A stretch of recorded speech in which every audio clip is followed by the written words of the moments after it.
సర్వమంగళం మా తండ్రి, పరిశుద్ధ దేవ మహోన్నతుడా, జీవముల తండ్రి, జీవానికి స్తోత్రాలు చెల్లిస్తూ ఉన్నాం. నీ ప్రియ కుమారుడు మా ప్రభువు మా రక్షకుడైన యేసు ప్రభువారి తెచ్చబడిన ఘనమైన శ్రేష్టమైన స్తోత్రాలు ఈ పెద్దలు కలిసి మేము ఆదరించిన ప్రతి స్తోత్ర పరిశుద్ధ లేఖనికి స్తోత్రాలు. ఇలా సర్వాధికారి దేవుడు అయింది నిరంతరము స్తోత్రాన్ని చెల్లించిందిగా తండ్రి. సర్వాధికారి గల దేవుడు పరమందును భూమి మీదను అంత మాత్రమే కాదు తండ్రి, తిరిగి తెచ్చిన సర్వాధికారుల దేవుడు దయలు మా తండ్రి సమస్తం చేతిలో ఉంటున్నాయి. అంత గొప్ప దేవుడు అయింది పాపిని రక్షించడానికి కాదు, నీకు నా సమస్తాన్ని విడిచిపెట్టి వ్యక్తుడిగా దేవుడిగా నా పరిహారం కొద్ది కలువసిన వ్యక్తి నేను కాచిన రక్తం ద్వారా నా ప్రతి పాపం కడిగిన నీ కుమారునిగా తండ్రి దాసునిగా సేకరించిన నీ గ్రామ కొరకై స్తోత్రాలు చెల్లించుకుంటున్నాను. రక్షించిన నాటి నుంచి నేటి వరకు కూడా నా యాత్ర జీవితంలో గొప్ప దేవుడిగా, చాలా దేవుడిగా, మంచి రాజుగా, కాపురిగా, దేవుడిగా ఉండి నడిపిస్తున్న నీ గ్రామ కొరకై స్తోత్రాలు చెల్లించుకుంటున్నాను. మీరు కళ్ళు మధ్యాకాశ రాకపోతుండగా నేను కూడా మనం కలుసుకున్నాను గొప్ప నిరీక్షణ దయచేసినందుకైనా నేను శుద్ధిస్తూ ఆరాధిస్తూ కనపరుస్తూ ఇన్ని గొప్ప బయట చేసిన నా ప్రభు నేనేమి చెల్లించలేని వాడిని. మీరు నాకు ఉచితం కలిగించిన రక్షణ పాదం చేతపించుకొని నా ప్రభును, నా రక్షకుడు, నా విమోచకుడైన యేసుక్రీస్తు వారి పరిశుద్ధమైన నామమున ఈ నా స్తుతి ఆరాధన మీకే సమర్పించుకొచ్చున్నాను తండ్రి. ఆమేన్. మనం లేచబడి పాట పాడుకుంటాము.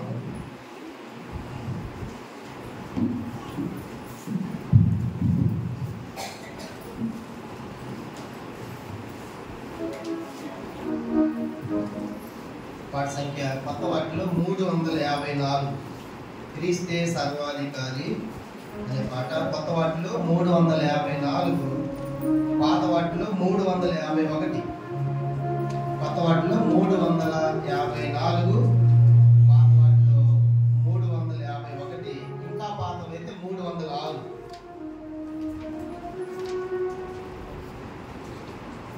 క్రీస్తే సర్వాధికారి, క్రీస్తే అల్ఫా ఓమెగా, ఆది అంతము క్రీస్తే, యుగయుగములు క్రీస్తే. క్రీస్తే సర్వాధికారి, మనలా రక్షించనించి సిలువలో ప్రాణమిచ్చే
ప్రభు యొక్క బలలో పాల్గొనము.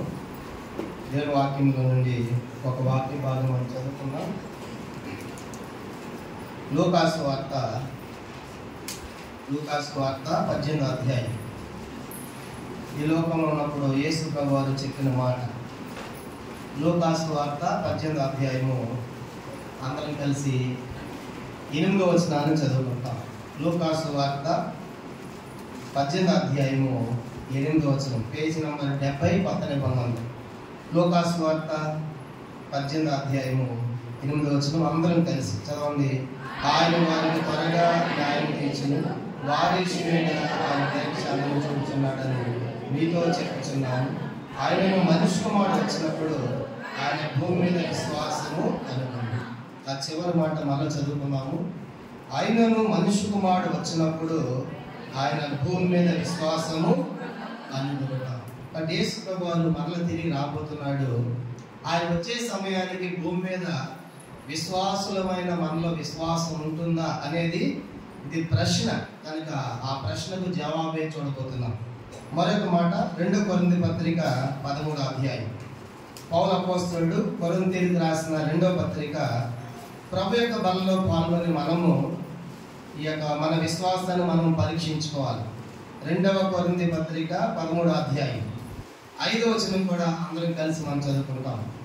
కొరింథీయులకు రాసిన 2వ పత్రిక 13వ అధ్యాయము 5వ వచనం కూడా అందరం కలిసి చదవండి. మీరు విశ్వాసము గలవారై ఉన్నారో లేదో మిమ్మల్ని మీరే శోధించుకొని చూసుకొనుడి, మిమ్మల్ని మీరే పరీక్షించుకొనుడి. మీరు భ్రష్టుల కార్యంలో యేసుక్రీస్తు మీలో ఉన్నాడని మిమ్మల్ని గురించి మీరే. కాబట్టి మీరు విశ్వాసము గలవారై ఉన్నారో లేదో మిమ్మల్ని గురించి మీరే పరీక్షించుకొని శోధించుకొనుడి. కాబట్టి ఈ 2 వాక్యాలు ప్రభు దీవించి మనందరితో మాట్లాడును గారు. ప్రార్థన. పరలోకమందున్న మా తండ్రి, పరిశుద్ధ దేవ, మీ స్తోత్రాలు. వరపడి ప్రజలుగా మిమ్మల్ని ఆరాధించుట్లో మీకు సహాయపడినందుకై స్తోత్రాలు. తిరిగి ప్రభు చదవబడిన ఈ 2 వాక్యాలు తండ్రి, మీ త్వరలో మధ్యాకాశం రాబోతున్నారు. అయితే విశ్వాసమైన మాలో విశ్వాసం ఉంటుందా అనే ప్రశ్నకు తండ్రి జవాబు చూడబోతున్నాం. అదే సమయంలో ప్రభా మరి మాలో విశ్వాసం ఉందో లేదో ఇది ఎవరికి వాళ్ళే వ్యక్తిగతంగా సెల్ఫ్ ఎగ్జామ్ మమ్మల్ని మేమే పరీక్షించుకోవాలి. అలా పరీక్షించుకున్నప్పుడు మేము భ్రష్టులం కాము దైవత. కాబట్టి ఆ రీతిగా నీ బల చూపించే మా జీవితాలు తండ్రి ఇతరులు మేము పరీక్షించలేం కాదు. అలా మా జీవితాలు మేము పరీక్షించుకొని నీ బలహీనత రాజుని ధైర్యంగా సమీపించినట్లుగా మాలో ప్రతి బలహీనత, ప్రతి పొరపాటు, ప్రతి తప్పిదం, ప్రతి మూర్ఖత్వాన్ని తొలగించుకున్న వారిని సరిచేస్తున్నటువంటి వారిని సమీపించడానికి సహాయం చేయండి. అయ్యే దాసు నన్ను కూడా మీ శిలుసాన్ని మరుగుపరచండి. నాకును మాకును కావాల్సిన వాక్యం దయచేయండి. ప్రభా యొక్క వాక్యము చెప్పేవారికి వినేవారికి కూడా 2 నిమిషాలు కట్టడం 2 వైపులా ఛేదించే. కాబట్టి ప్రభా మా అందరితో మీరే మాట్లాడమని సహాయపడమని సమయంతో దీవెనకరంగా చేయమని శత్రుగాలను దూరపరచమని యేసుక్రీస్తు నామమున ప్రార్థించి వేడుకొంచున్నాము తండ్రి. ఆమేన్. పిల్లలు, మనము క్రైస్తవులుగా విశ్వాస యాత్ర జీవితంలో ప్రతి దినము కూడా ఒక సంగతి మనం జ్ఞాపకం చేసుకోవాలి. ఏంటంటే ప్రభు మధ్యాకాశానికి వస్తాడు, నన్ను తీసుకొని పోతాడు అనేది ప్రతి దినము మనం ఎదురు చూడాలి. కానీ విచారం ఏంటంటే విచారమైన సంగతి క్రైస్తవ సమాజం అంతా అది మర్చిపోయింది. కనుక ప్రభు వస్తాడు తీసుకెళ్తాడని మర్చిపోయి తెల్లారేసి ఉదయం లేచిన దగ్గర నుంచి మన పనులు, ఉద్యోగాలు, వ్యాపారాలు, పనిపాట్లు కనుక ఇంట్లో డిష్ అని పరిగెడుతున్నారు. కాబట్టి సడన్గా మధ్యాకాశానికి వస్తే మనం సిద్ధమేనా? కానీ మధ్యాహ్నం ఆలోచించాలి, ఈ లోకంలో మనం ఎందుకు జీవిస్తూ ఉన్నాం, దేనికోసం జీవిస్తూ ఉన్నాం అంటే ప్రభు ఒక దినం రాబోతూ ఉన్నాడు. నేను ఆయనతో వెళ్తాను, ఆయన నన్ను తీసుకొని పోతాడు. చూడండి, మనం ఉదయకాలము డ్యూటీకి వెళ్తున్నప్పుడు ఇంట్లో పిల్లలు బొమ్మ మీద కాచుకొని ఉంటారు.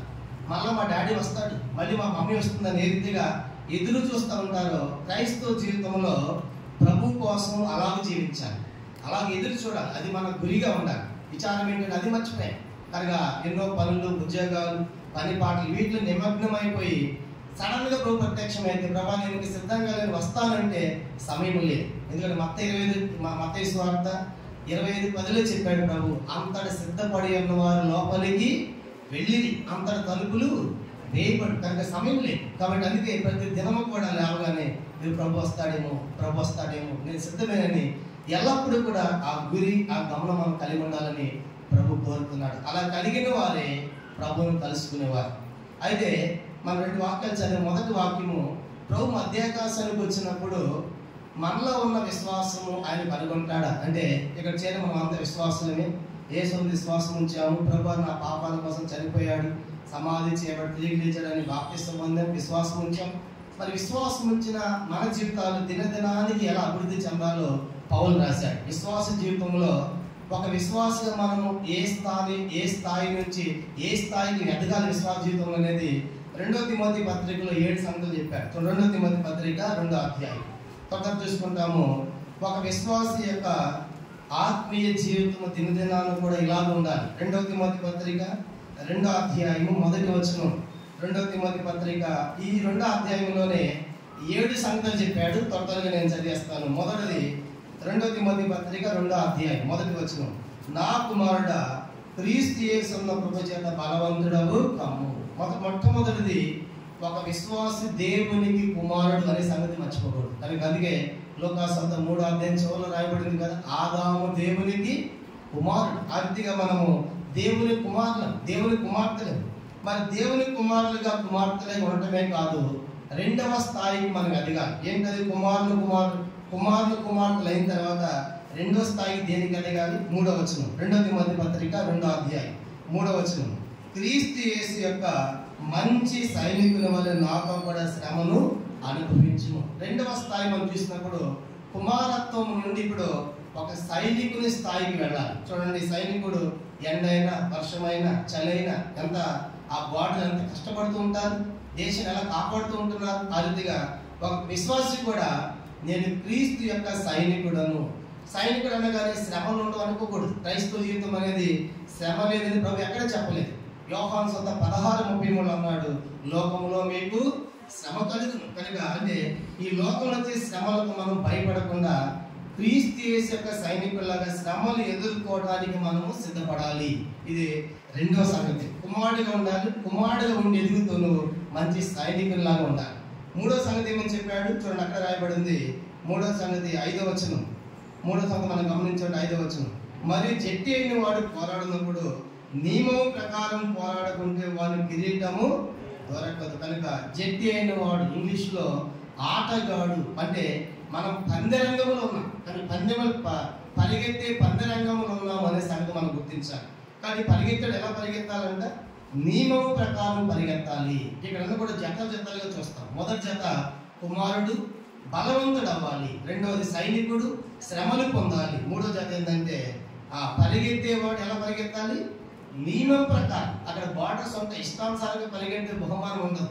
గలతీ 5:7 అదే పౌలు అంటాడు, మీరు ఒకప్పుడు బాగా పరిగెత్తుచుంటుంది, ఎవరు మిమ్మల్ని అడ్డగించాడు. కాబట్టి గమనించామంటే మన పరుగు సరిగా ఉండాలి. అందుకే పౌలు అన్నాడు కదా, నేను గురి వద్దకే పరిగెత్తుచున్నాను. కాబట్టి క్రైస్తవుడు ఆ పరిగెత్తే రన్నింగ్ రేస్లో ఉన్నాడు. ఇష్టానుసారంగా పరిగెత్తకుండా మనము ఆ యొక్క నియమం ప్రకారం పరిగెత్తినప్పుడు బహుమానం పొందుతాం. ఇది 3వ జత మనం చూస్తాం. 4వ జత చూద్దాము.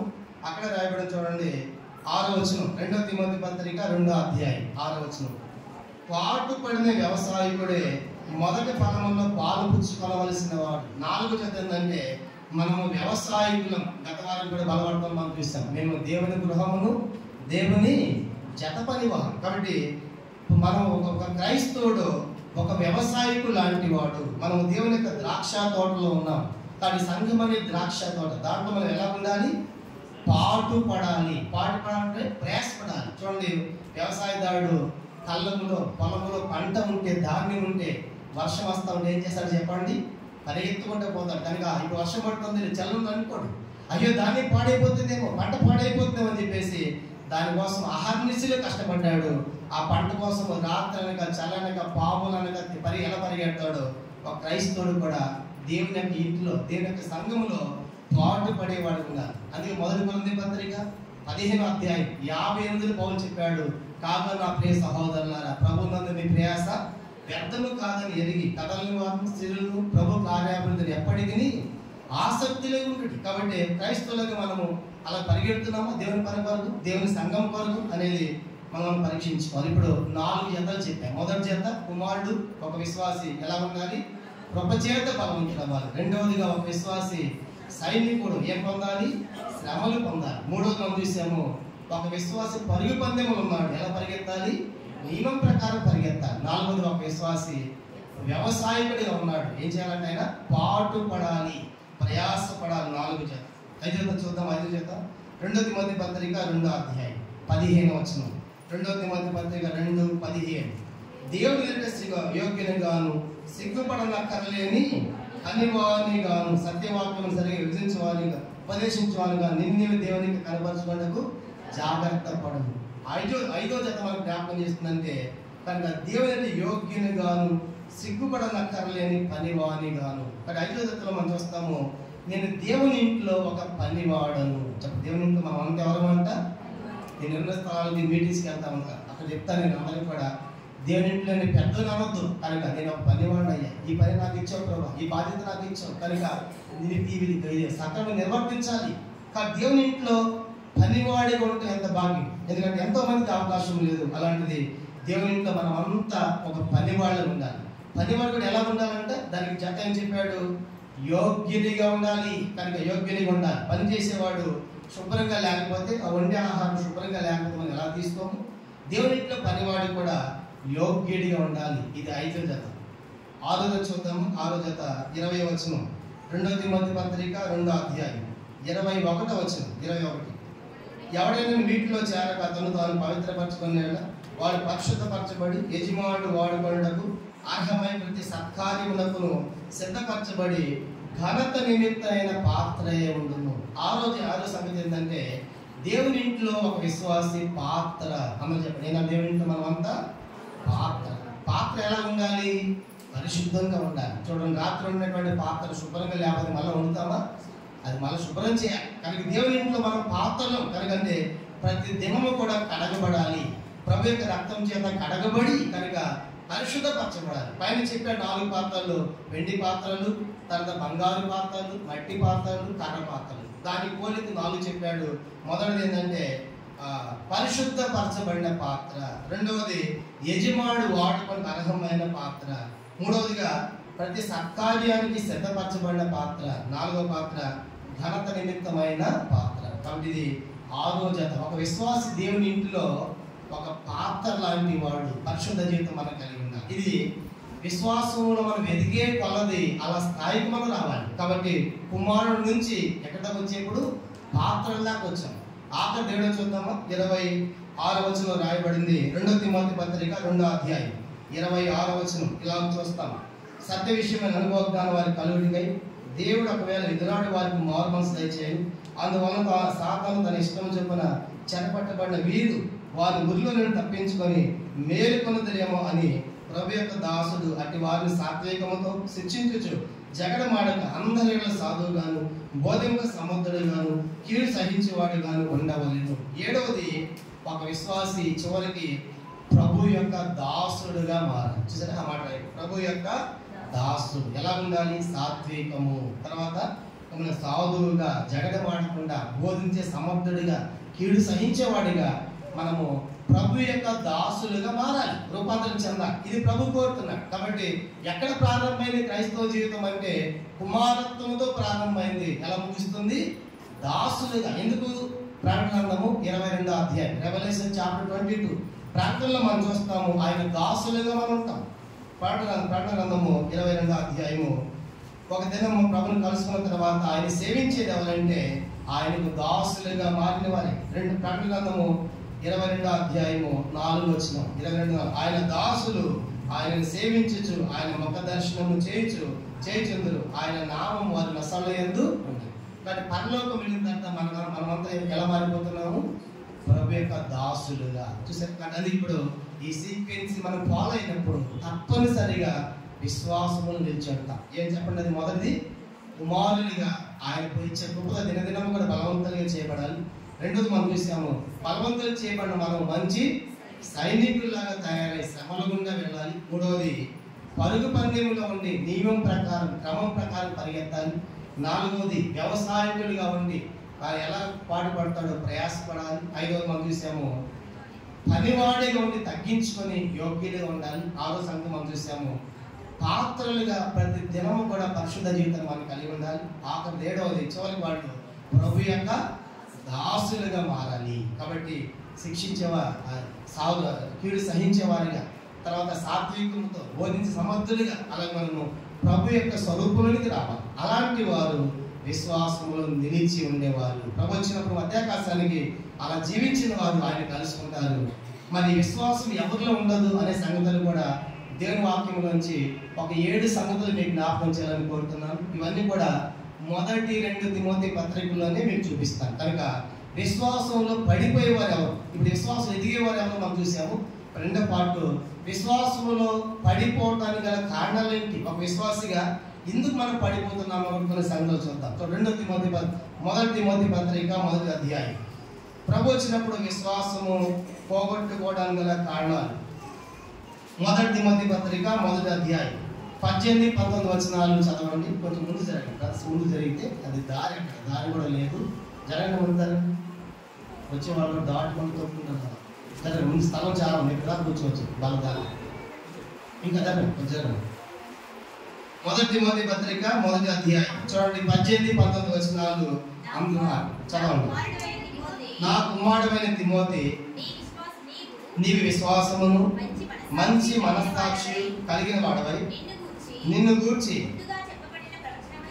ముందుగా చెప్పబడిన ప్రవచనముల చొప్పున ఈ మంచి పోరాటమును పోరాడవలని వాటిని బట్టి ఈ ఆజ్ఞకి అప్పగించున్నాను. అట్టి మనస్సాక్షిని కొందరు త్రోసివేసి విశ్వాస విషయమై ఓడ బద్దలైపోయిన వారిని విశ్వాస విషయమై ఓడ బద్దలైపోయిన వారిని చేరి ఉన్నారు. ఎవరు విశ్వాసంలో ఓడిపోయారు, విశ్వాసంలో భ్రష్టులైపోయారు, విశ్వాసంలో పడిపోయారంటే ఇక్కడ రాయబడింది చూడండి 19వ వచనం. అట్టి మనస్సాక్షిని అంటే ఎట్టి మనస్సాక్షి 18వ వచనంలో. తిమోతికి ఏ మనస్సాక్షి ఉందంట 18వ వచనంలో? మంచి మనస్సాక్షి. అంటే తిమోతిని మంచి మనస్సాక్షి కలిగి ఉన్నాను. అయితే కొంతమంది అట్టి మనస్సాక్షి అంటే మంచి మనస్సాక్షిని తోసివేశారు కాబట్టి వారు విశ్వాసములో ఓడ బద్దలైపోయిన వారి వలె చెడి ఉన్నారు అని పౌలు రాస్తున్నాడు. అయితే మొదటి సంగతి ఏంటంటే, ఎందుకు మనం విశ్వాసంలో భ్రష్టులైపోతున్నాం, విశ్వాసంలో పడిపోతున్నాం, విశ్వాసంలో చెడిపోతున్నాం, విశ్వాసంలో సన్నగిలిపోతున్నాం అంటే మంచి మనస్సాక్షిని కోల్పోవట. చెప్పేదంటే మంచి మనస్సాక్షిని కోల్పో అంటే ఎంతకి మంచి మనస్సాక్షి అంటే ఏంటి మనకు అర్థం కావాలి. మంచి మనస్సాక్షి అంటే అపోస్తలుల కార్యములు 23వ అధ్యాయం మొదటి 5 వచనాల్లో ఒక సందర్భం ఉంటుంది. పౌలు గారు మహాసభ ముందు సంఘటినటువంటి మహాసభను నిలబడి మొదలు పెడతాడు. సహోదరులు కేవలము మంచి మనస్సాక్షితో ఉన్నారని చెప్పి ప్రారంభించిన తర్వాత అక్కడ అననీయ అనేటువంటి ఒక ప్రధాన యాజకుడు అంటాడు, ఆయన నోరు మీద కొట్టండి అంటాడు పౌలు గారు. అప్పుడు పౌలు అంటాడు, సొన్నము కొట్టిన గోడ అంటాడు. ఎవరిని? ప్రధాన యాజకుడైన అననీయ. అప్పుడు పౌలుకి ఎవరు అన్నారు, పౌలు ఆయన ఎవరనుకుంటున్నారు? ప్రధాన యాజకుడు, అలాగే మాట్లాడవచ్చు అని అనగానే వెంటనే పౌలు అంటాడు, అయ్యలా ఆయన ప్రధాన యాజకుడని నాకు తెలియలేదు, ఎందుకంటే ఈ ప్రజల అధికారాన్ని నిందించవద్దని రాయబడి నాకు తెలియక మాట్లాడానని వెంటనే ఒప్పేసుకున్నాడు. ఇప్పుడు పౌలు గారు ఏ మనస్సాక్షి అని చెప్పండి, అది చెప్పండి, అదే మనస్సాక్షి, మంచి మనస్సాక్షి. ఇప్పుడు తప్పు జరిగింది, పొరపాటు జరిగింది, పౌలు మాట్లాడాడు కనుక ఆయన ప్రధాన యాజకుడే. వాస్తవానికి ఆయన వాళ్ళని మాట్లాడకూడదు, ఎందుకంటే ప్రధాన యాజకుడు అన్ని చూసిన తర్వాత మాట్లాడాలి. కానీ ఆయన తొందరపడుతున్నాడు. పౌలు చెప్తూ ఉండగానే నోటి మీద పట్టండి అన్నాడు ప్రధాన యాజకుడు. పౌలు అన్నాడు, సొమ్మను కొట్టిన కూడా దేవుడు నీళ్ళు కొడతాడు అన్నాడు. అప్పుడు పౌలుకి ఎవరు చెప్పారు, పౌలు ఏమనుకుంటున్నావు, ఆయన ప్రధాన యాజకుడు అలాగే మాట్లాడతావా?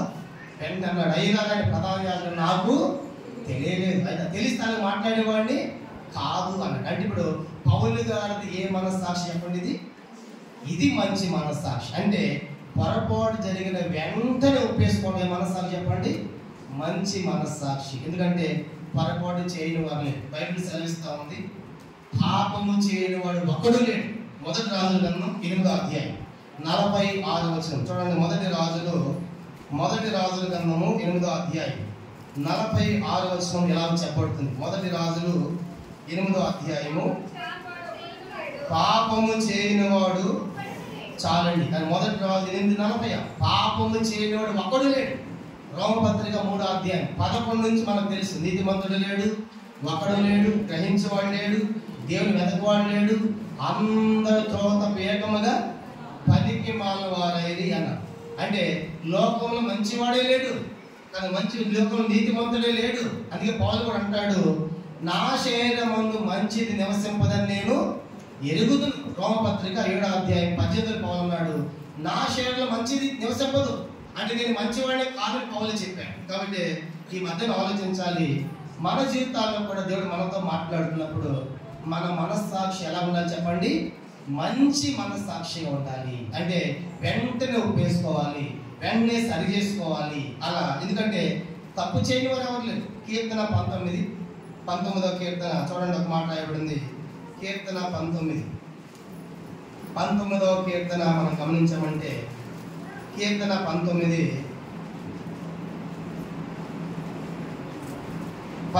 వచనం, 19వ కీర్తన 12వ వచనం, తన పొరపాటులు కనుగొనగలవాడు ఎవడు? చాలండి. కనుక అది ప్రశ్న. కాబట్టి తన పొరపాటులు, తన తప్పిదములు కనుక కనుగొనగలవాడు ఎవడు అని ప్రశ్న. కానీ ఈ ప్రశ్నకు జవాబు చెప్పాలంటే వాస్తవానికి మనం అంతా ఎట్లాంటి వాళ్ళం అంటే, ఎదుటి వాళ్ళు పొరపాట్లు మనకు బాగా కనపడతాయి. నా పొరపాటు నాకు తెలియదు.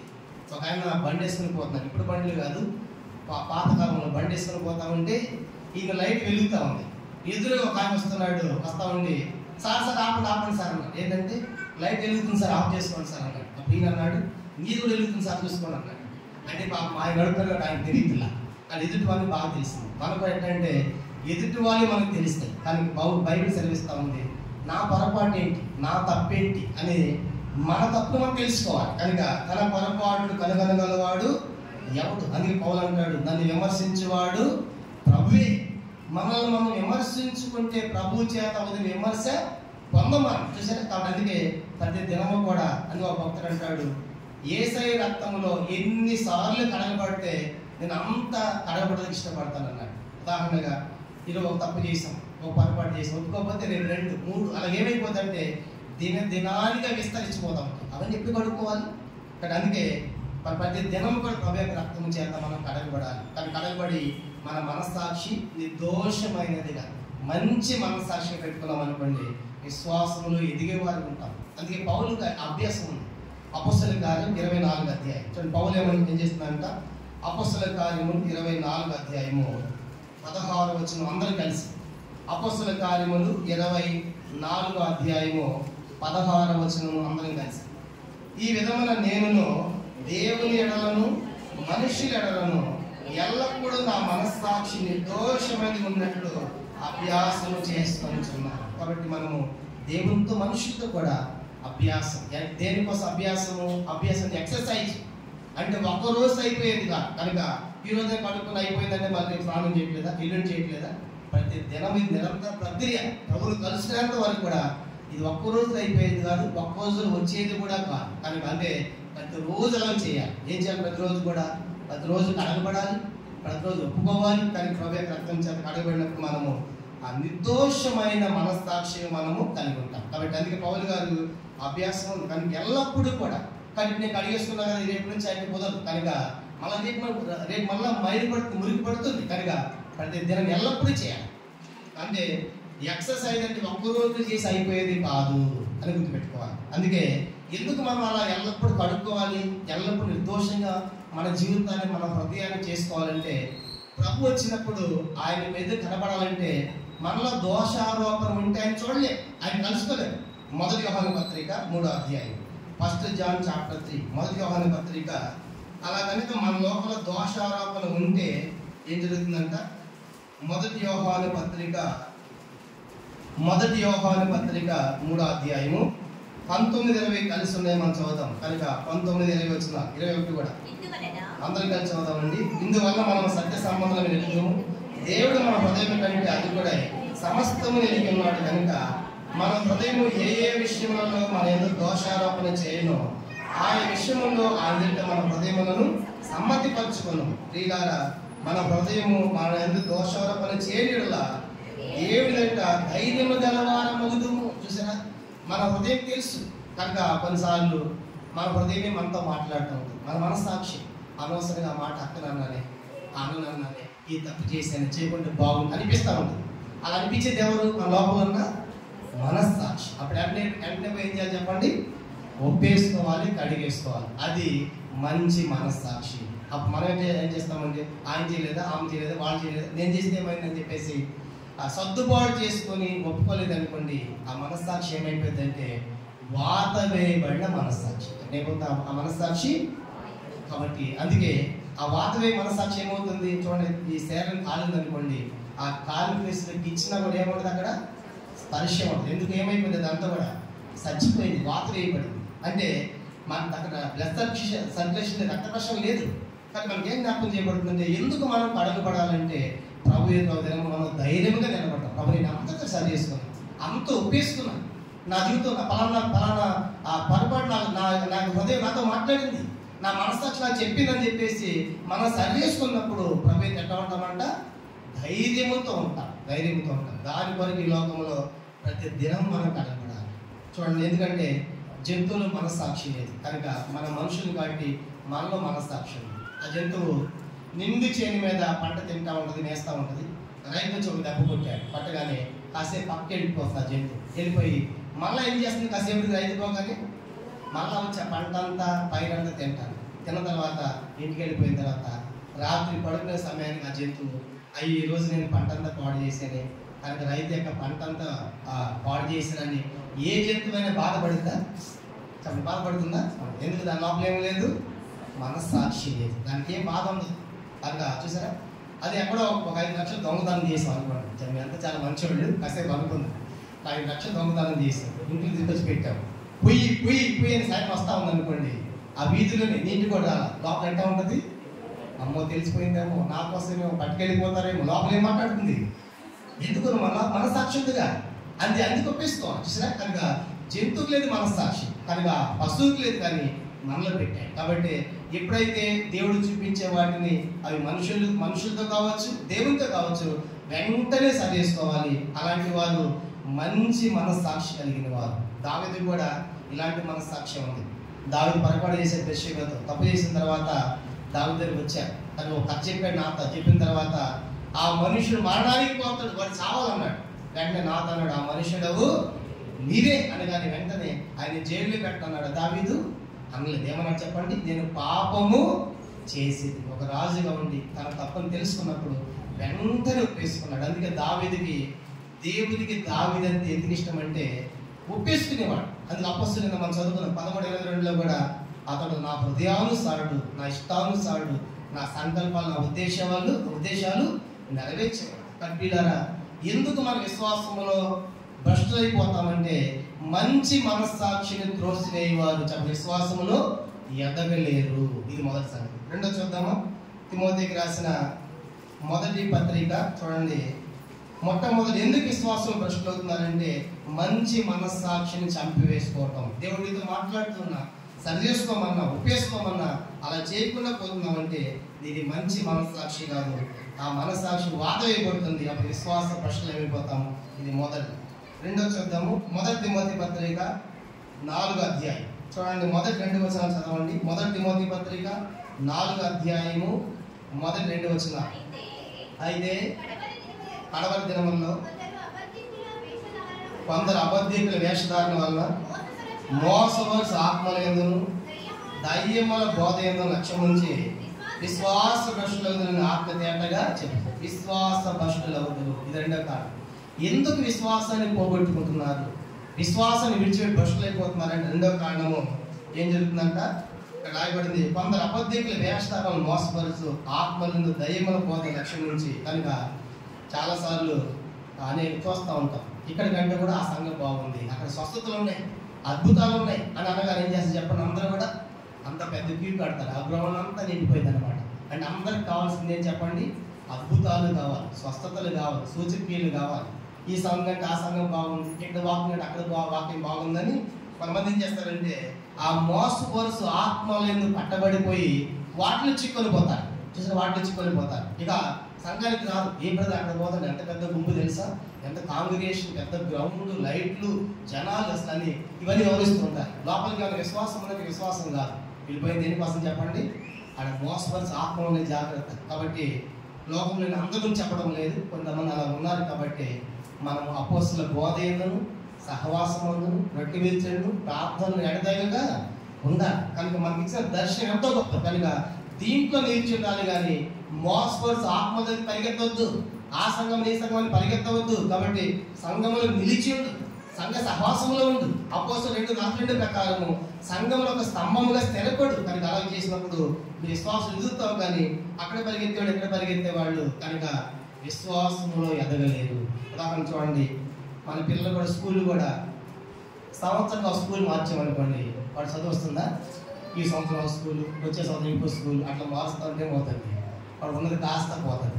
అంటే ఏం చెప్పండి, అందరూ కూడా ఒకే స్కూల్లో ఉండాలి. కాబట్టి అది చదివే కొంత ఆ వ్యక్తి ఏమవుతాడు చెప్పండి, అలవాటు అయిపోయి ఎదుగుతాడు. అంతే. అలాగే క్రైస్తవ జీవితం అనేది కూడా ఆ సంఘానికి ఈ సంఘానికి అద్భుతాలు కథలు పరిగెత్తేది కాదు, మోసపరుచు ఆత్మలకు పరిగెత్తేది కాకుండా నిలిచి ఉండాలి. సంఘం యొక్క సహవాసంలో నిలిచి ఉండాలి. అలాంటి వారు విశ్వాసం ఎదుగుతారు. ఇది రెండవ ప్రాముఖ్యమైన కారణం. మూడోది చూద్దామా?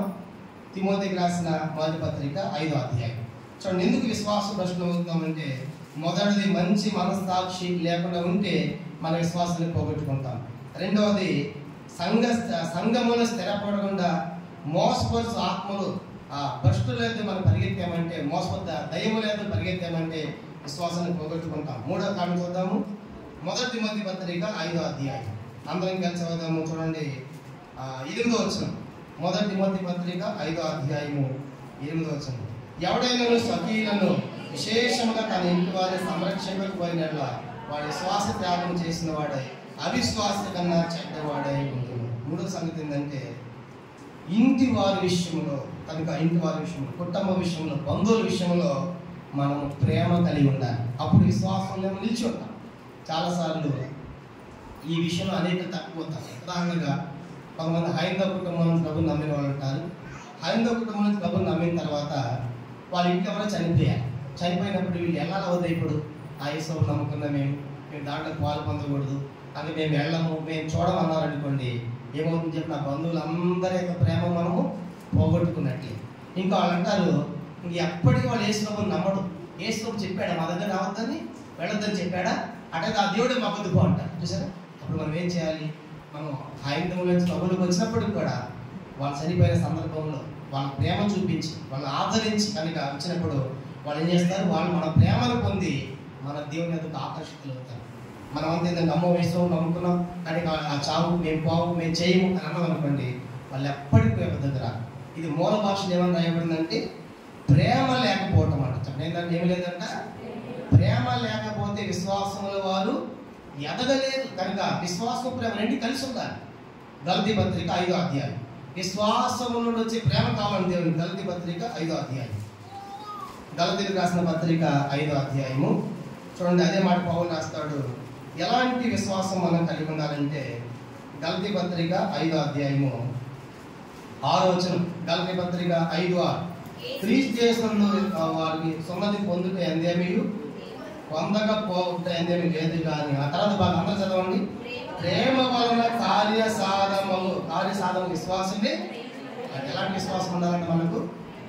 ప్రేమ వలన కార్యసాధము విశ్వాసం. అంటే ప్రేమలో పుట్టే విశ్వాసం కావాలి. అది చాలా ప్రాముఖ్యం. చూసారు? కాబట్టి అంటే నేను చెప్పే సంగతి ఏంటంటే, ఎవరు బాధలు ఉన్నా, కష్టంలో ఉన్నా వాళ్ళను ఆదరించాలి. కనుక వాళ్ళ ప్రేమ చూపించాలి. చూపించినప్పుడు ఆ ప్రేమ నుండి విశ్వాసం మనం ఎదుగుతాము. వాళ్ళు కూడా దేవుని ఎదుగు ఆకర్షించబడతారు. కానీ మూల భాషలో ఏముందంటే, అనేకులు స్వకీయుల విషయంలో, బంధువుల విషయంలో అలాంటి ప్రేమ లేకుండా వాళ్ళు పక్కన పెట్టేసి దూరంగా ఉంటే వాళ్ళు ఎప్పటికీ రాదు. నాకు ఒక కుటుంబం తెలుసు, హైదరాబాద్లోనే. మా పాప ట్రీట్మెంట్కి వెళ్తున్నప్పుడు అక్కడ డాక్టర్ గారు కలిశారు. కలిసిన తర్వాత ఆ డాక్టర్ గారు వేరే డినామినేషన్. అయితే ఆ డాక్టర్ గారి బంధువు మన హెబన్ ఫెలోషిప్. ఆయన ఏమన్నాడంటే, సార్ మీ హెబన్ అంతా మాకు ఇష్టమే కానీ కనుక ఆ పద్ధతులు మాకు బాగోలేదు సార్. ఏం పద్ధతి చెప్పాలంటే, మా వదిన ఉంది కానీ మా వదిన ఎప్పుడు మాకు ప్రేమ చూపించింది సార్.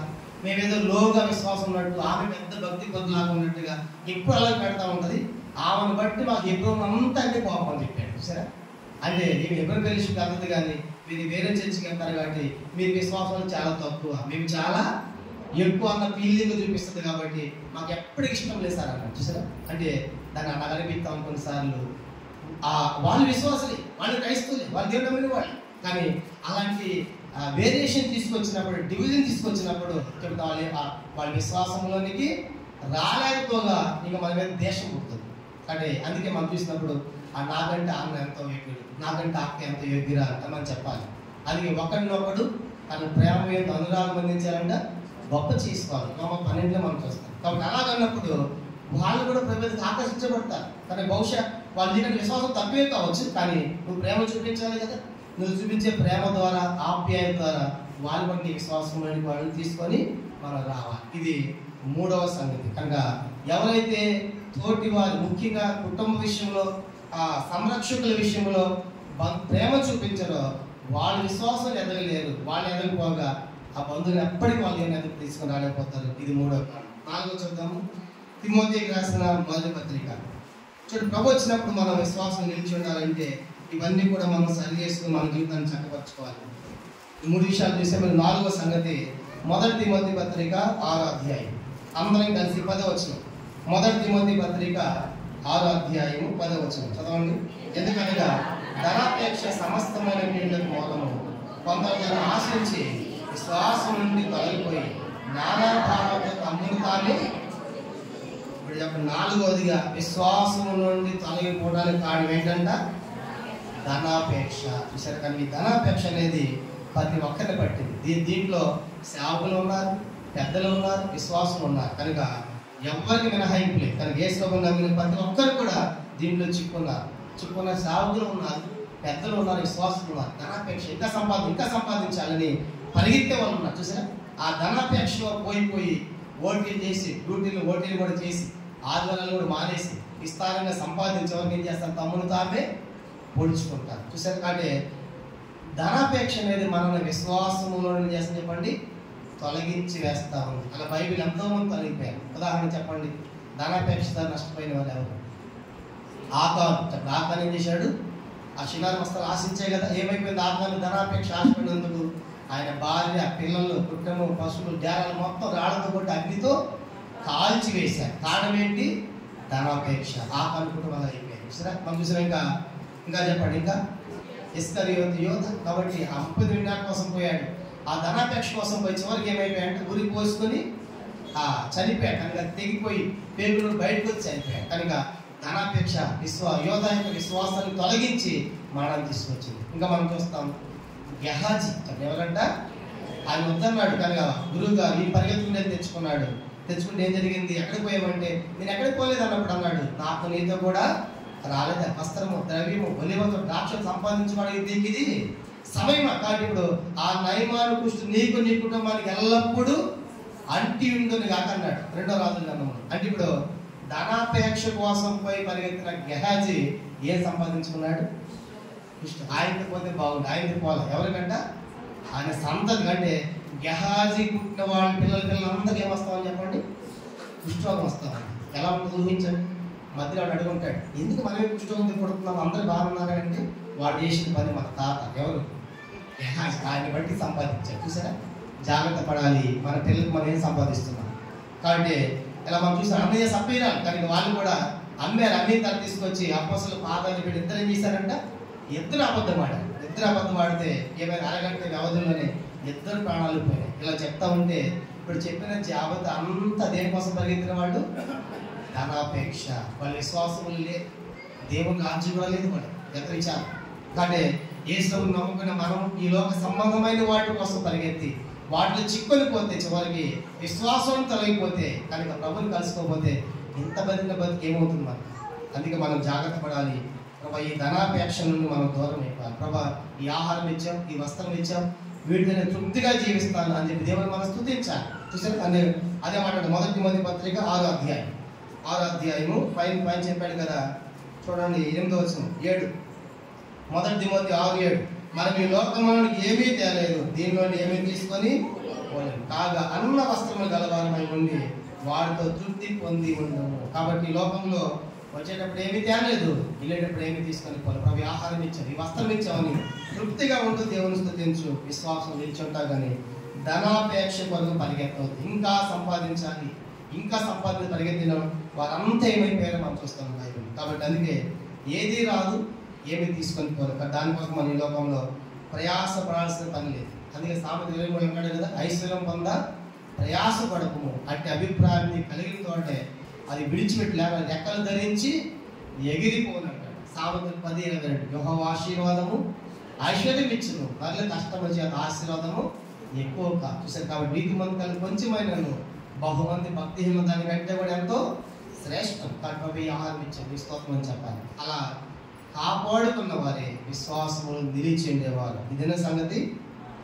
4. మొదటిది మంచి మనస్సాక్షి కలిగి లేకపోతే విశ్వాస పక్షులు మొత్తం. రెండవది సంఘ సహవాసం నిలిచి లేకుండా ఆ సంఘాన్ని ఈ సంఘాన్ని పరిగెత్తేవంటే, మోసపోసి అప్పలేదు పరిగెత్తేవంటే విశ్వాసాన్ని పోగొట్టుకుంటాం. మూడవది బంధువుల విషయంలో, రక్త సంబంధాల విషయంలో ప్రేమ కలిగి ఉండకపోతే విశ్వాసం పోగొట్టుకుంటాం. నాలుగవది ధనాపేక్ష పరిగెత్తే వారు కూడా ఏమవుతారంట, విశ్వాసాన్ని పోగొట్టుకుంటారు, అంటే విశ్వాస భ్రష్టులు అయిపోతారు. ఇది 5. 6 చూద్దాము, ఇది 4. 5 చూద్దాము. మొదటి తిమోతి పత్రిక 6వ అధ్యాయం. మొదటి తిమోతి పత్రిక 6వ అధ్యాయము 20-21 వచనాలు అందరం కలిసి.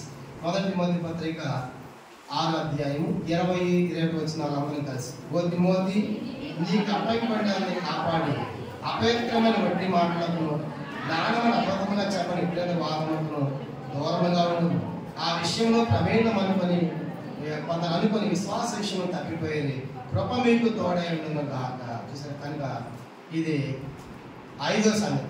5వ సంగతి మనకి ఏం జ్ఞాపకం చేయబడుతుందంటే, కొందరు ఆ విషయంలో ప్రవీణం అనుకొని కొందరు విశ్వాసంలో తప్పిపోయేది. ఏ విషయంలో ప్రవీణం అనుకున్నారంట?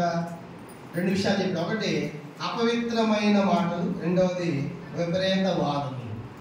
ఈ 2 కలిగి ఉంటే ఈ 2 మనం ఏం చేస్తాయి అంటే విశ్వాసంలో నుండి తప్పిస్తాయి. కనుక అపవిత్రమైన మాటలు. కొంతమంది పాపం ఏ పని పాట ఉంటుంది కనుక వెళ్ళిపోయి అక్క ప్రైజ్లో అంట, ప్రైజ్లో అంటే అక్కరా టీ తాగు నీళ్ళు తాగు కప్పించిన తర్వాత ఈ సంగతి తెలిసిందా, ఆ సేవకుడు అట్ట, ఆ పెద్ద ఇట్ట, ఆయన ఇట్ట, ఈ పనికి మనం చెప్తాను. ఏంటి ఏ మాటలు ఇవన్నీ కూడా ముసలమ్మ ముచ్చట్లు. తిమోతి పత్రిక చూడండి, పౌలు రాశాడు. తిమోతి పత్రిక 4వ అధ్యాయం. మొదటి తిమోతి పత్రిక 4వ అధ్యాయము 7వ వచనం. మొదటి తిమోతి పత్రిక 4:7 అపవిత్రమైన ముసలమ్మ ముచ్చట్లను విసర్జించి దేవభక్తి విషయంలో నీకు నీవే సాధకము. కాబట్టి అవన్నీ ముచ్చట్లు అంట ముసలమ్మ ముచ్చట్లు. ఏం చేస్తే విశ్వాసము నుండి తప్పిస్తాయి. ఇంకా ఇదే మొదటి తిమోతి పత్రిక 1వ అధ్యాయం. ఇంకేం ముచ్చట్లు అంటే అవి 7వ వచనం. మొదటి తిమోతి పత్రిక 1వ అధ్యాయము 7వ వచనం చివరిలో రాయబడింది. 7వ వచనం చివరిలో ధర్మశాస్త్రోపదేశం ఉండగోరి నిష్ప్రయోజన ముచ్చట్లకు తిరిగి. ఏ ముచ్చట్లు అంటే అవన్నీ కూడా నిష్ప్రయోజనం, ఏ ఉపయోగం లేదు.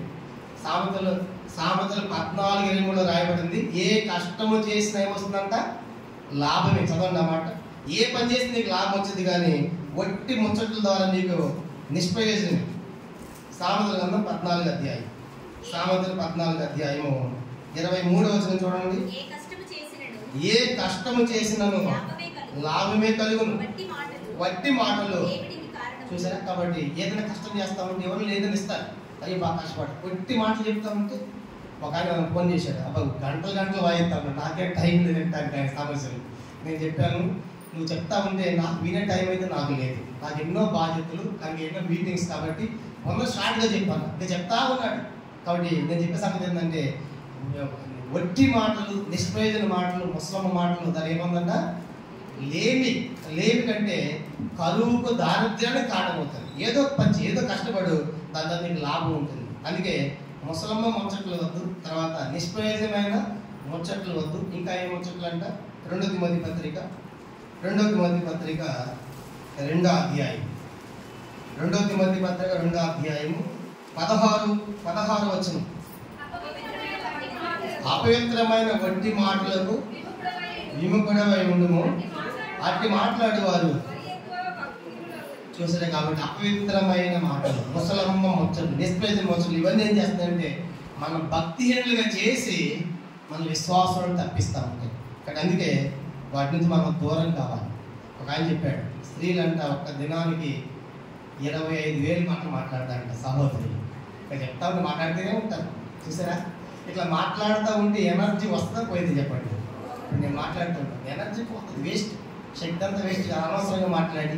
కాబట్టి అందుకే అవసరంగా మాట్లాడవచ్చు. ఇప్పుడు చెప్పేది అవసరం కాబట్టి చెప్పాల్సింది. అనవసరంగా మాట్లాడితే మన ఎనర్జీ వేస్ట్, మనకు వచ్చే లాభము లేదు, వచ్చే దరిద్రమే.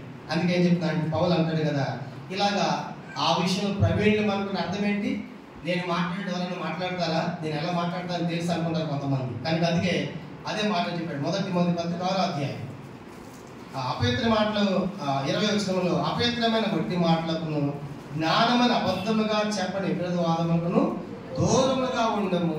కాబట్టి వాదాలకు కూడా వద్దు, కనుక వాదం కూడా వెళ్ళదు. కనుక వాదముకి యేసువాకు రాయబడింది కదా మత్తయి 12లో, ఈయన జగడమాడాడు కేకలు వేడి. యేసువారు ఎక్కడ జగడని పోవాలి. కానీ అందుకే 5వ సంగతి మనకి ఏం జ్ఞాపకం చేయబడుతుందంటే, మన యొక్క అపవిత్రమైన మాటలు, ముసలమ్మ ముచ్చట్లు, నిష్ప్రయోజనం ముట్లు ఏం చేస్తున్నాయంటే విశ్వాస విషయాన్ని తప్పిస్తా ఉన్నాయి. విశ్వాసంలో తప్పిపోయేది అని చూస్తాం. అందుకే ఆయనకి పరిగెత్తి వాళ్ళు చెప్పకూడదు, ఈ అక్కపై వాళ్ళు చెప్పింది విన్న తర్వాత అక్కిన తర్వాత ఆక ఏం చేస్తుంది, ఆకు లోపలంతా కలవడం అని చెప్పొచ్చింది. ఆ సాగు పడితే ఆ పెద్ద ఇదని చెప్పగానే ఇదంతా మనసులో పెట్టి ఏం పోయిన తర్వాత ఈమె లోపల వెళ్ళి ఈమె ఇంటికి అక్క ప్రైజ్ అక్క ప్రైజ్ టీ తాగు నీళ్ళు తాగు అంటారు.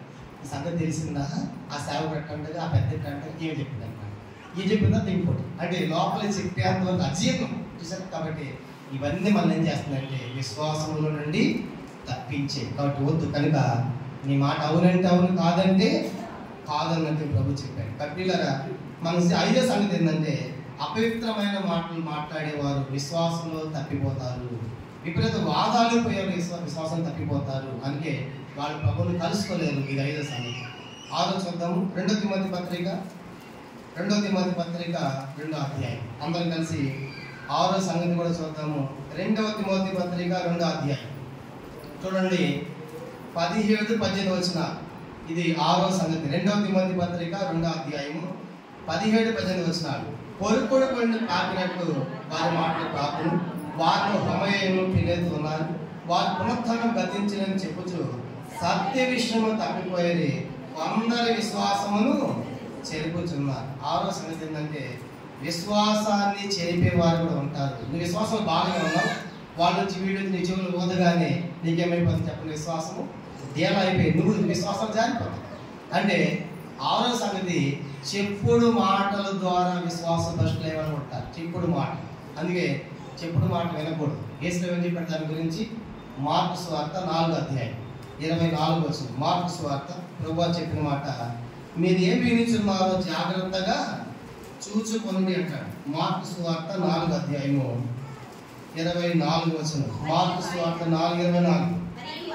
మరియు ఆయన మీరేం వినిచున్నారో చాలండి. కనుక ఏం వింటున్నాం కనుక జాగ్రత్తగా చూసుకోవాలి. కనుక ఏం వింటున్నాం కాబట్టి అది చాలా ప్రాముఖ్యమైనది. 6వ సంగతి ఏంటంటే, చెప్పుడు మాటలు ఎదుటి యొక్క విశ్వాసాన్ని తప్పించేస్తూ ఉంటాయి. విశ్వాసం బాగానే ఉన్నావు కానీ ఆ మాటను కానీ నువ్వు డల్ అయిపోతావు. కనుక విశ్వాసం జారిపోతావు. కారణం ఏంటంటే ఆమె చెప్పిందిగా ఆమె బట్టి నువ్వు అందరూ మానేసావు. కాబట్టి అలాంటి వాళ్ళు కూడా ఉంటారు. కనుక అలాగూ ఎంతోమంది చెప్పుడు మాటల ద్వారా విశ్వాస భ్రష్టులు చేసే అవకాశాలు కూడా మనకు ఉంటాయి. అందుకే మనము అలా చెప్పుడు మాటలు మనం వినకూడదు. కనుక అది చాలా వాళ్ళు ఎప్పుడైతే ఎవరైతే అలాంటి చెప్పుడు మాటలు వింటారో వాళ్ళు ఏమవుతున్నారంటే విశ్వాస భ్రష్టులైపోతారు. కింద అదే రాయబడి చూడండి, ఏమవుతుంది, సత్య విషయము తప్పిపోయారంట, విశ్వాసాన్ని చెరిపారంట. అక్కడ రాయబడిన మాట, సత్య విషయము తప్పిపోయి కొందరి విశ్వాసమును చెరుపుతున్నారు. అంటే ఏమని మాట్లాడుతున్నారు వాడు చెప్పుడు మాటలంటే, ఒక సత్యాన్ని అసత్యంగా ప్రకటిస్తున్నారు. సత్యం ఏంటి, పునరుత్థానం ఉంది. సత్యం ఏంటి అంటే యేసు వారు చనిపోయి సమాధి చేయబడి తిరిగి లేచాడు, పునరుత్థానం ఉంది సత్యం. కానీ వాళ్ళు ఏం చెప్తారంట, పునరుత్థానం లేదు, సచిన వాళ్ళు లేవరు అని చెప్తున్నారు. అంటే ఒక అసత్యాన్ని ప్రకటిస్తున్నారు. కాబట్టి అలాంటి అసత్యాలు విన్నటువంటి వారి విశ్వాసం ఏమైపోయిందంట, చెరిపేసి. కాబట్టి మనము పునరుత్థానం ఉంది.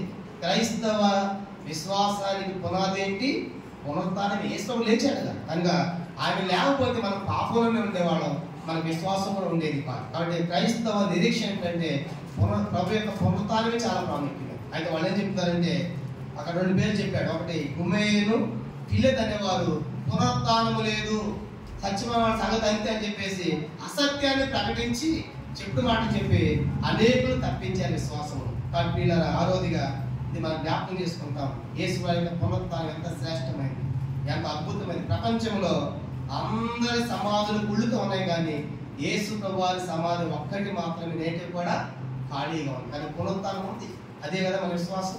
కాబట్టి అది మనం కలిగి ఉంటాం. ఆ రీతిగా అసత్యాన్ని ప్రకటించి ఏం చేశారంటే కొందరి విశ్వాసమును చెరుపుచున్నారు. ఇప్పుడు 6 సంగతులు మీకు జ్ఞాపకం చేశాను. మొదటి చెప్పండి. మొదటిది, ఎందుకు విశ్వాస భ్రష్టులు అవుతున్నాము? మంచి మనస్సాక్షిని త్రోసివేసేవారు, అంటే సరిచేసుకున్న వారు విశ్వాసాన్ని పోగొట్టుకుంటారు. రెండవదిగా ఒక సంఘములో కాకుండా మోసవలసి ఆత్మలకి పరిగెత్తేవారు, సంఘములో నిలకడ స్థిరం లేని వారు విశ్వాస భ్రష్టులు అవుతారు. మూడవది ప్రేమ లేనివారు, కానీ కుటుంబ విషయంలో, రక్త సంబంధాల విషయంలో కానీ ప్రేమ లేనివారు, విశేషంగా స్వకీయ విషయం ప్రేమ లేనివారు విశ్వాస త్యాగం చేస్తారు, పోగొట్టుకుంటారు. మూడవది. నాలుగవది, ధనాపేక్ష పరిగెత్తేవారు విశ్వాసాన్ని పోగొట్టుకుని భ్రష్టులు అయిపోతారు. 6వ సంగతి మనం ఇది 5వ మనం చూసాము. అపవిత్రమైన మాటలు, విపరీత వాదాలు పోయేవారు విశ్వాసంలో తప్పిపోతారు. ఇది 6వది.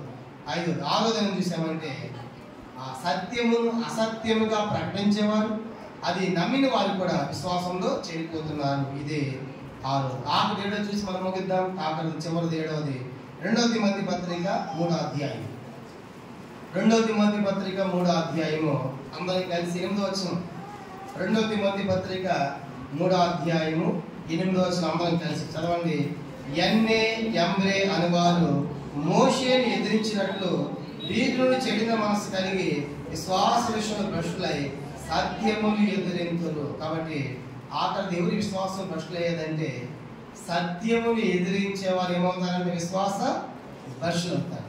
నేను రాయలసీమలో 3 దినాలు ప్రత్యేకమైన కూడికి వెళ్ళాను. ఒక పెద్ద స్థలం, చాలా పెద్ద అసెంబ్లీ.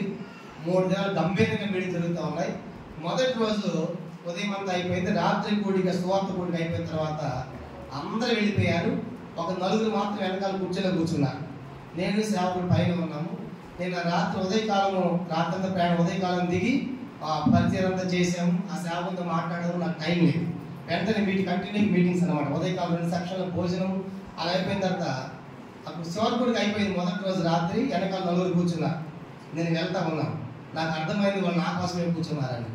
దగ్గరికి వెళ్ళగానే అన్నారు, బ్రదర్ ప్రైజ్ లాడన్నారు. ప్రైజ్ లాడనగానే మేము డబ్బు కోసం వెళ్ళేవాళ్ళం కాదు, మేము అధికారం కోసం వెళ్ళేవాళ్ళం కాదు అని చెప్పేసి అవన్నీ మొదలు పెడుతున్నారు.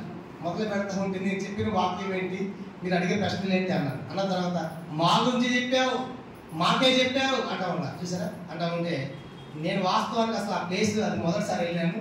అక్కడ పరిస్థితులు సంఘం ఏంటో మాకు తెలియదు కనుక నేను ఎక్కడికి పోయి ఇలాగే చెప్తాను. దేవుని యొక్క వాక్యం నాకు ఇచ్చిన మాటలే కనుక దేవుడు ఏది ఇస్తాడైతే ప్రకటిస్తాను అని చెప్పి నేను అన్నాను. ఈ సంఘం యొక్క పరిస్థితి నాకు తెలియదు, ఇక్కడ ఉన్న మిగతా వాళ్ళ సంఘం నాకు తెలియదు. నేను రాత్రి దిగాను, ఉదయకాలము నుంచి మీటింగ్ జరుగుతూ ఉన్నాయి కాబట్టి మీషన్ అనుకోలేదని చెప్తా ఉంటే ఎదురిస్తూ ఉన్నారు. నేను చెప్పే సంగతి ఏంటంటే ఈ దినాలు ఎట్లా తయారైపోయారంటే సంఘాలు ఎదిరించే వాళ్ళు బయలుదేరారు. చూసారు? కాబట్టి ఎదిరించేవాళ్ళు, బెదిరించేవాళ్ళు బయలుదేరారు. మోషే ఎదిరించారు. కాబట్టి ఏమి ఎదిరిస్తున్నావు? సత్యాన్ని ఎదిరిస్తావా? కనుక మా సత్యం మన దగ్గరకు వచ్చిన ప్రభా ఈ తప్పు నాలో ఉంది, ఈ పాపం నాలో ఉంది, ఈ అవిధేయత నాలో ఉంది, ఈ తిరుగుబాటు నాలో ఉందని సరిసుకోవాలి కదా. అలా సరిసుకోకపోతే ఎదిరిస్తా ఉన్నామంటే ఏమవుతారంటే వాళ్ళు విశ్వాస భ్రష్టులు అయిపోతారు. ఇంకా కొంతమంది కలుస్తారు. నేను అనేక మంది స్థానికి వెళ్ళినప్పుడు అయిపోయిన తర్వాత అన్నాం, ఈరోజు ఈ వాక్యం ద్వారా మేము ఆదరించబడ్డామన్నా, దేవుడు నాతో మాట్లాడాడు అని చెప్పేసి కలిసిన వాళ్ళు కూడా ఉన్నారు. అంటే అర్థం ఏంటి? దేవుడు వాళ్ళని దర్శించాడు, సంధించాడు. కనుక ఎందుకు వాక్యం అయింది, సన్నిధి ఆయన, ప్రజలు ఆయన వారు కాబట్టి మహిమంత ఆయనకే కానీ కనుక సత్యాన్ని ఎదిరించకూడదు. కానీ చాలా మంది దేవుని యొక్క వాక్యం మన ఎందుకు వస్తుంది కానీ మనం ఏం చేస్తామంటే దాన్ని ఇర్మియా గ్రంథం 6వ అధ్యాయం చూడండి. ఇర్మియా గ్రంథము 6వ అధ్యాయము 10వ వచనం. ఇర్మియా గ్రంథం 6వ అధ్యాయము 10వ వచనం. దేవుని యొక్క వాక్యము మన ఎందుకు విస్తారంగా మన ఎందుకు ఉంది కానీ ఆ వాక్య విషయంలో మనం ఎలాంటి వైఖరి అవలంబిస్తున్నామంటే విశ్వాసాలు పడిపోవడానికి. ఇర్మియా 6:10 విందులను నేను ఎవరితో మాట్లాడేదను, ఎవరికి సాక్ష్యం ఇచ్చేదను, వారు వినుటకు తమ మనస్సును సిద్ధపరచని వినలేకపోయి. మొదటిది ఏంటంటే వినే మనస్సు లేదు.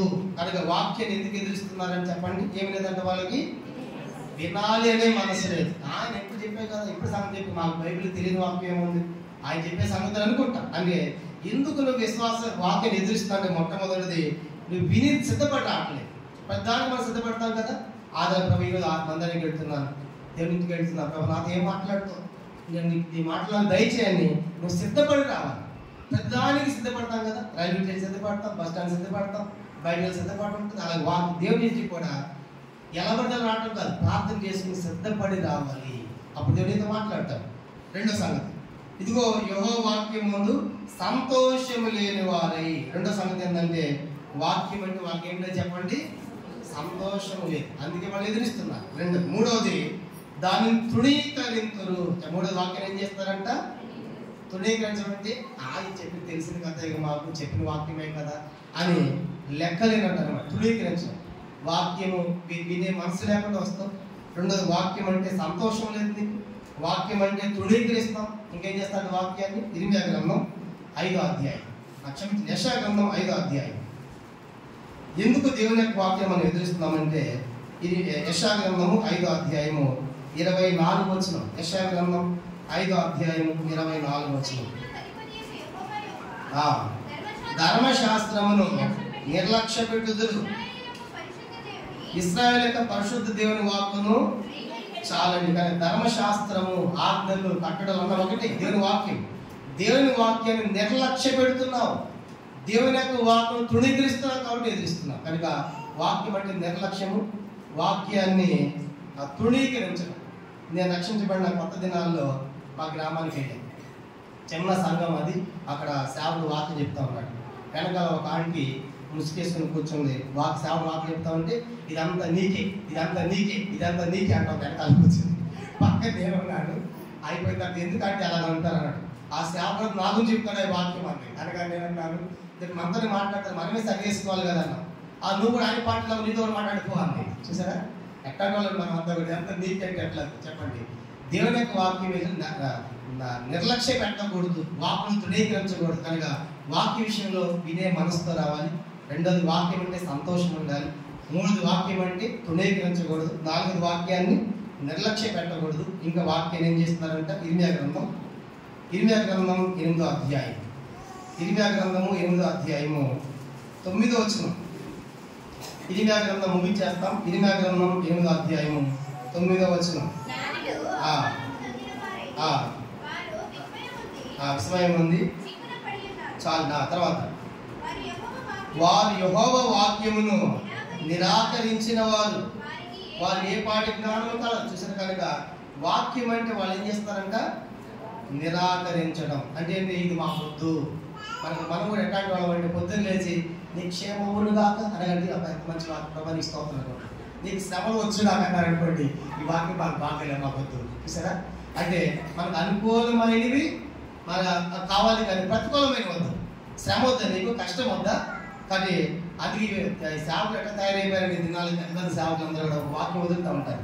మీ ఇంటికి క్షేమమును కాక, దీన్ని ఆస్వాదించును కాక, నీకు తోడైనది కాక, నాకు ఎంత మంచి వాక్యాలను పెట్టాయి, ఆ వాక్యాలు మేము చూడాలి. ఎవరన్నా కూడా మీకు లోకంలో శ్రమ కలుగు కాదనుకోండి, నేను ఎప్పుడు శ్రమలు చెప్తాను, మాకు ఈ వాక్యం వద్దు అంటారు.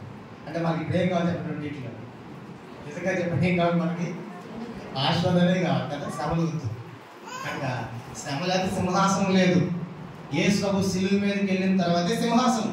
కానీ సిలువ లేకుండా సింహాసనం వాళ్ళకి ఎట్లేదు, ఒట్టెట్టి మాటలు అయిపోతాయి. అందుకే బైబిల్ ఉన్న ప్రతి వాక్యం మనందరికి కూడా, కనుక ఆ ఒక్క వాక్యమే కాదు, కనుక సంతోష వాక్యం మనకి, ఆస్వాద వాక్యం మనకి, శపితమైన వాక్యం మనకి. ఎందుకు శపించబడాలని కాదు, అలా చేయకూడదని గద్దించడానికి ఇచ్చాడు, కానీ ఆ వాక్యాన్ని నిరాకరించకూడదు. కానీ వాక్యం అంటే నిరాకరించకూడదు. ఇంకో మాట చూద్దాము, మత్తయి సువార్త. ఇంకా వాక్య విషయం ఎలా ఉన్నామంట, మత్తయి సువార్త 15వ అధ్యాయం. ప్రభువు చెప్పాడు, మత్తయి సువార్త 15వ అధ్యాయము 6వ వచనం. మత్తయి సువార్త 15వ అధ్యాయము 6వ వచనం.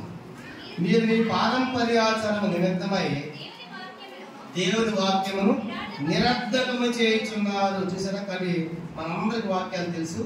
వాక్యం ఎప్పుడు నిరర్ధకమైపోతా ఉంది, ఎప్పుడు నిరర్ధకమైందంటే ఇంట్లో పెళ్లి పెట్టినప్పుడు చూడాలి. పెళ్లి పెట్టినప్పుడు లోకంలో అన్నీ అక్కడ ఉంటాయి. ఏంటి అక్కడికి ఏమనుకోవద్దన్న మా వాళ్ళంటే బంధువులు ఇచ్చేయాల్సింది.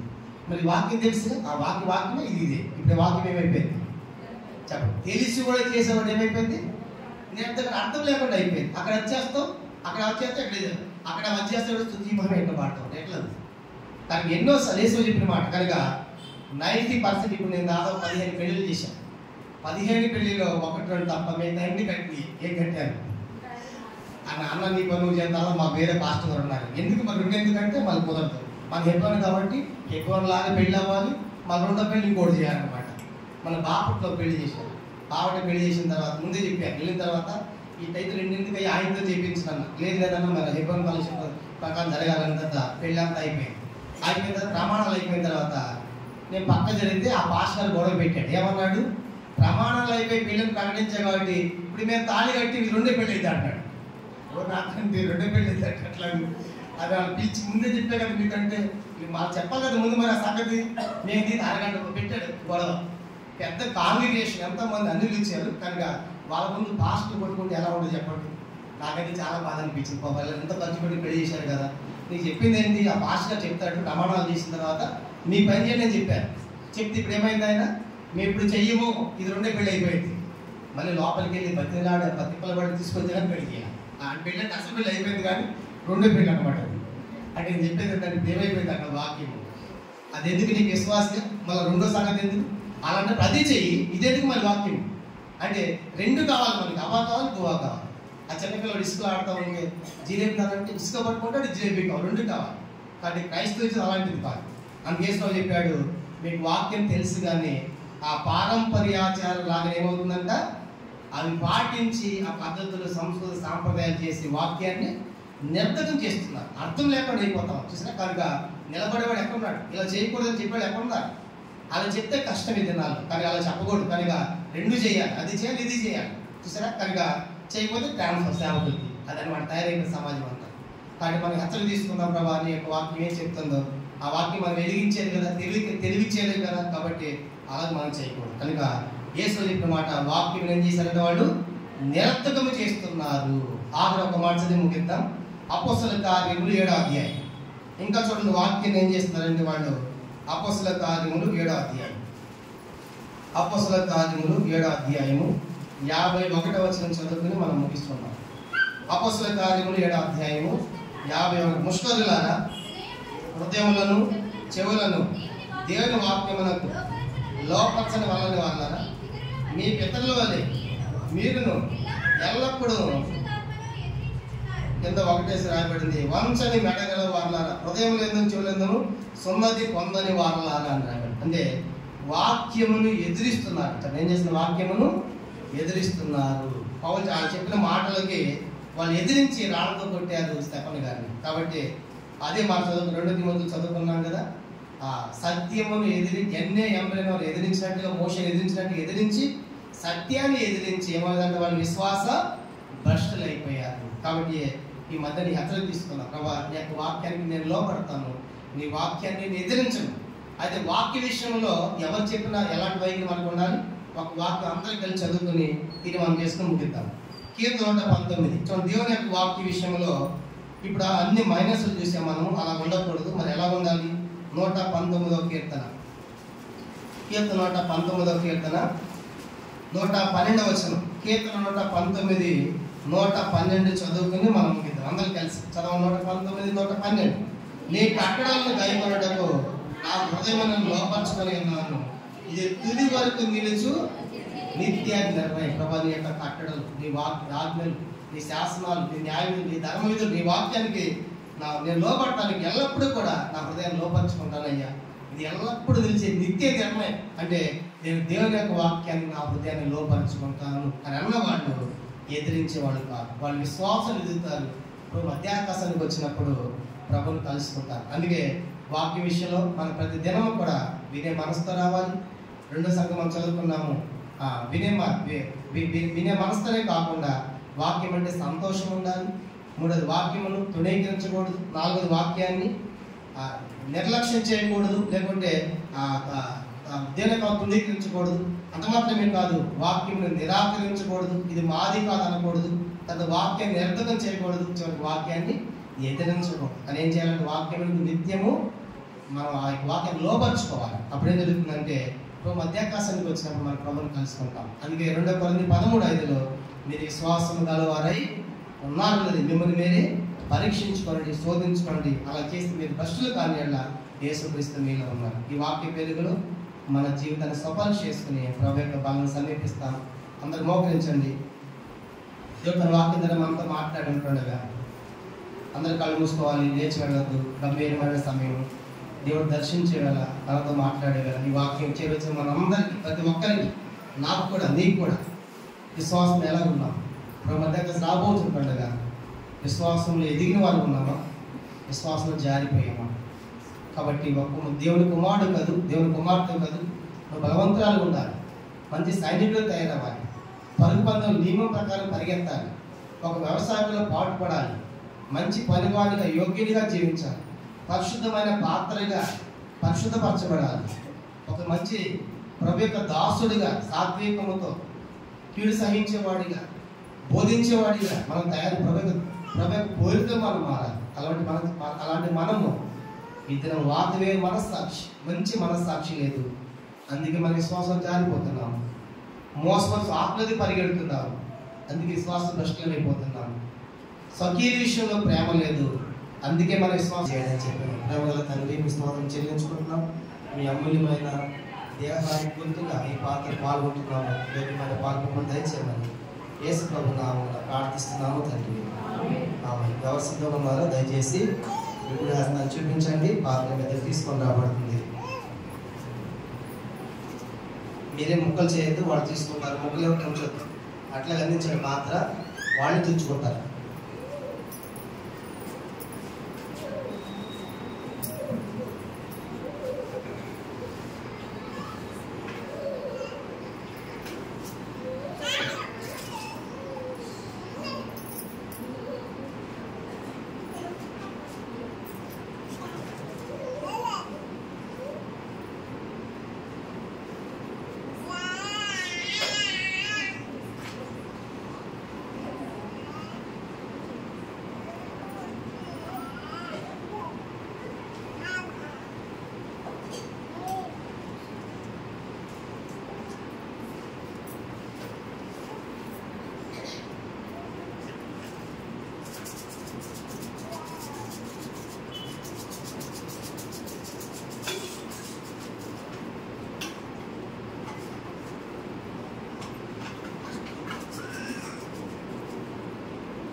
దయచేసి ఇప్పుడు తలపై చూపించండి, తీసుకుని వర్తించండి.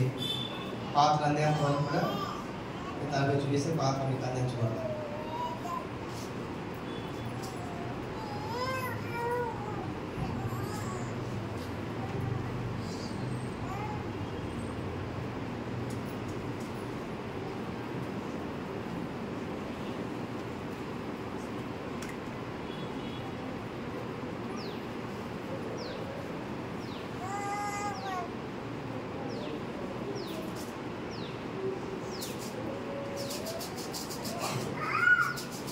ఆ ప్రకారమే భోజనం పడిన పాత్ర ఎత్తుకుని ఈ పాత్ర నారకుల బంధన దాని వల్ల మనం జ్ఞాపకం చేసుకున్నట్టుగా దీన్ని చేయడం చెప్పాను. మీరు తిని ఈ పాత్ర తాగినట్ల ప్రభుత్వ వరకు ఆయన మరణం ప్రశ్నించదు. ప్రేమగా తండ్రి, మీ స్తోత్రం చెల్లిస్తున్నాం. మీ అమూల్యమైన రక్తాన్ని గుర్తుగా ఈ పాత్ర పాల్గొంటుండగా యోగమైన పాత్ర దయచేయమని యేసు ప్రభు నామమున ప్రార్థించి వేడుచున్నాము తండ్రి.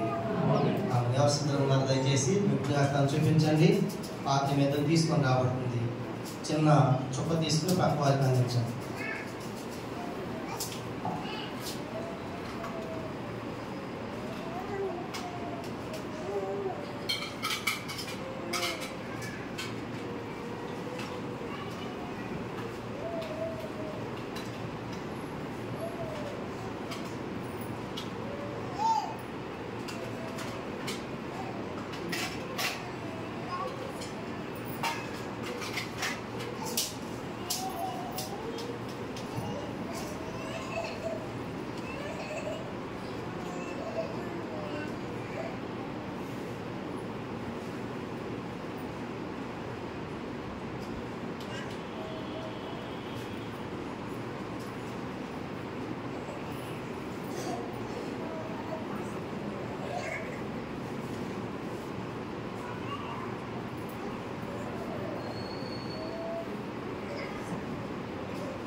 ప్రార్థన చేసుకుంటాం.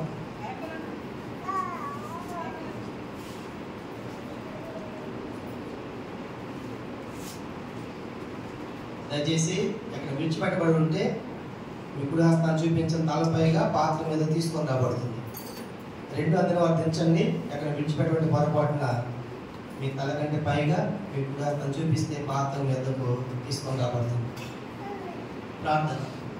పరలోకమున్న మా తండ్రి, పరిశుద్ధ దేవ, జీవాధిపతి, మీ స్తోత్రాలు చెల్లిస్తూ ఉన్నాం.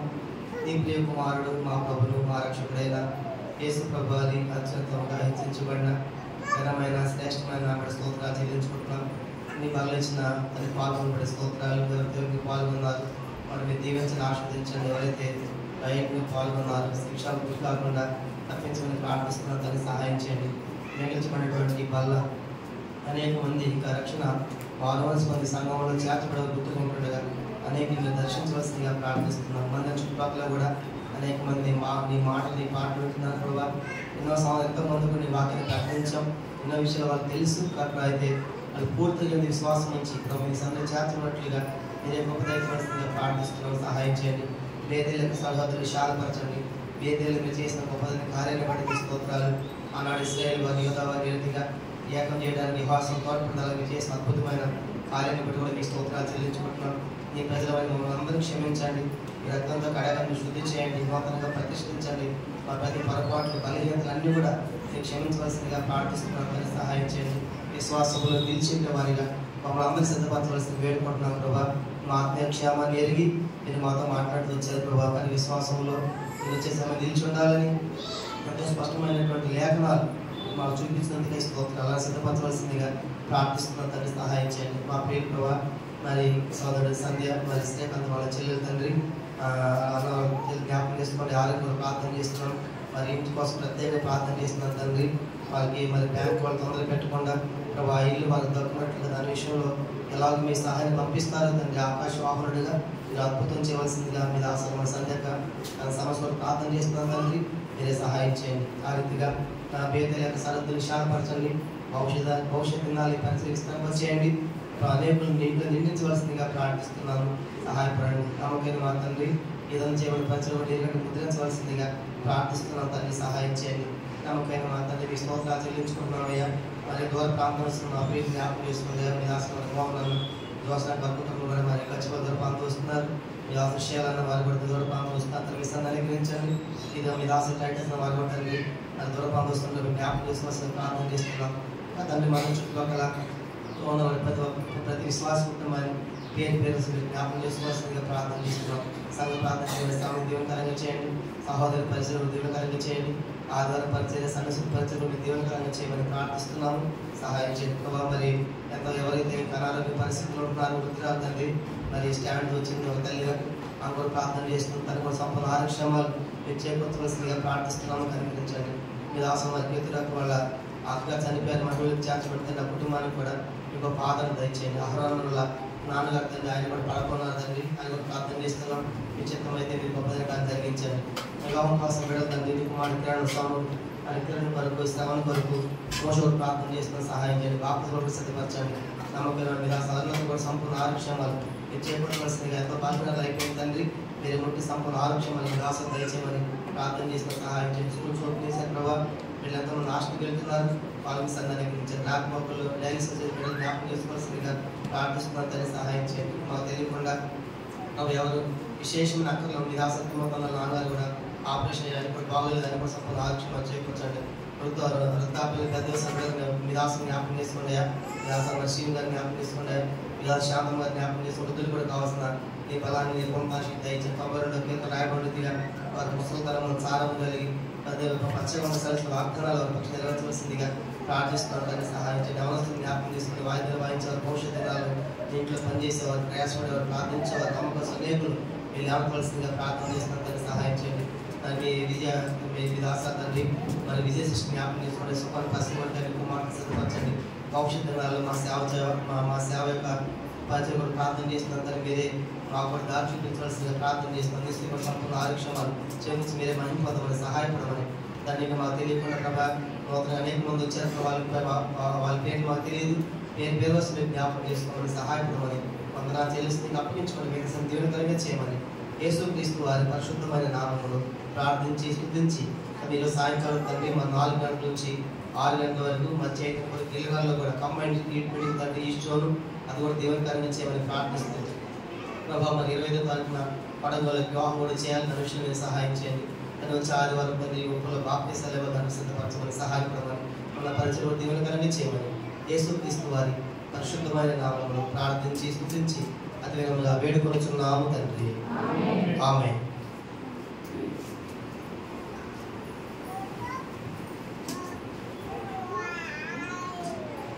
లేచలబడి ఒక పాట పాడుకున్నాము. ఆ సమయంలో ప్రభువులు వారి పాటలు సమర్పిస్తారు.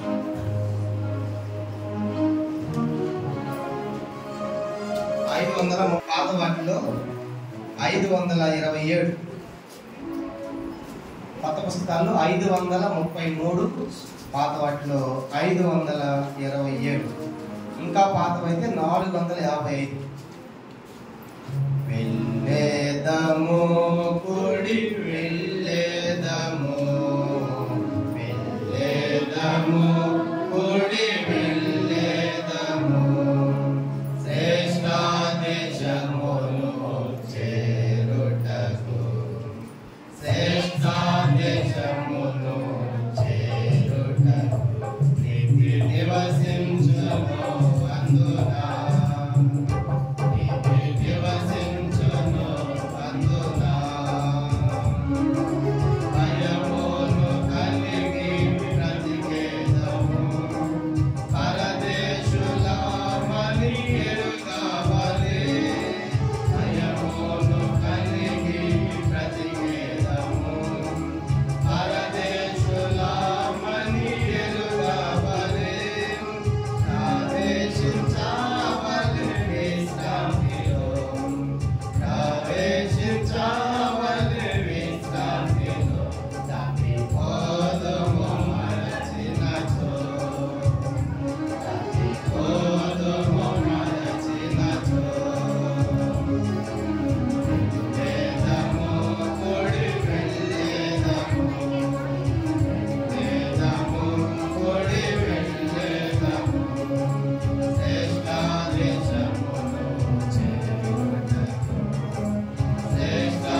సాయంకాలము యథావిధిగా సంఘ ప్రార్థన మనము 7 గంటలకు మనం కలిగి ఉంటాము. దయచేసి అందరూ రావాలని మనం చేస్తున్నాం. అలాగా శుక్రవారము 11 గంటలకు యథావిధిగా సహోదరుల ప్రార్థన మనం బేతేలని కలిగి ఉంటున్నాం. దయచేసి సహోదరుల ప్రార్థన అది శుక్రవారం 11 గంటలకు ఉదయకాలం కింద రావాలని మనం చేస్తున్నాం.